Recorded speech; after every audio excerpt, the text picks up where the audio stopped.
चलिए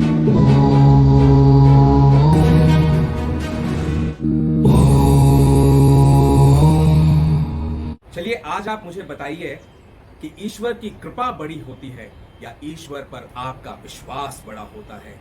गुरु की सदगुरु की कृपा बड़ी होती है या सदगुरु पर आपका विश्वास बड़ा होता है। सदगुरु या ईश्वर की कृपा के कारण विश्वास जागृत होता है या विश्वास के कारण उनकी कृपा आप पर होती है।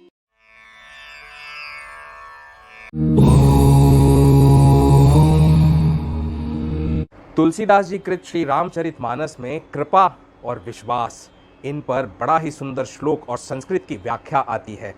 श्लोक में कृपा पर तुलसीदास जी कहते हैं, जा पर कृपा राम की होई ता पर कृपा करे सब कोई।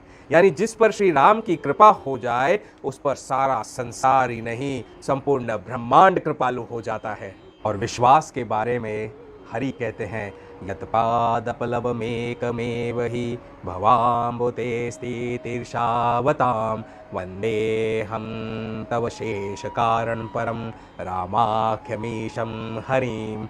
यानी जिसका श्री राम के चरणों में विश्वास होता है, जिसका श्री राम के चरणों में अटूट विश्वास होता है, वो भव के सागर से पार हो जाता है, संसार के सारे कष्टों और दुखों से यूं पार हो जाता है जैसे रात्रि बीत जाती है हमारे जीवन में। कृपा विश्वास को जागृत करती है और विश्वास और कृपा को आपकी ओर आकर्षित करता है और हरि भगवान श्री राम कृष्ण आप पर कृपा बरसाने के लिए एकदम बाध्य हो जाते हैं, क्योंकि आपका विश्वास जो उन पर है, ऐसा विश्वास जो कभी टूट नहीं सकता। जैसे एक बालक का माता पिता पर विश्वास होता है, वैसा विश्वास। इसलिए तुलसीदास जी कहते हैं कि कृपा जो है विश्वास को जागृत करती है और विश्वास जो है वो कृपा को और बढ़ाता है।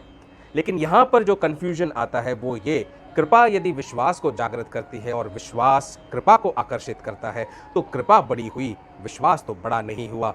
इसी फलसफे को हम आज की रामायण सत्संग में अच्छी तरह से समझेंगे। जिस प्रश्न को बड़े बाई जी के देह त्याग के दिन गुरुमुखों ने मुझसे गुरु दरबार में पूछा था, उसी प्रश्न के उत्तर पर आज का रामायण सत्संग है, जो मेरे श्री कृष्ण ने पिछले 10 दिनों में कृपा और विश्वास के ऊपर 3 बड़े बड़े उदाहरण देखकर प्रभु ने समझाया। कृपा बड़ी होती है प्रभु की या प्रभु पर भक्त का विश्वास बड़ा होता है, गुरु की कृपा बड़ी होती है या गुरु पर भक्त का विश्वास बड़ा होता है, इन दोनों में बड़ा कौन है।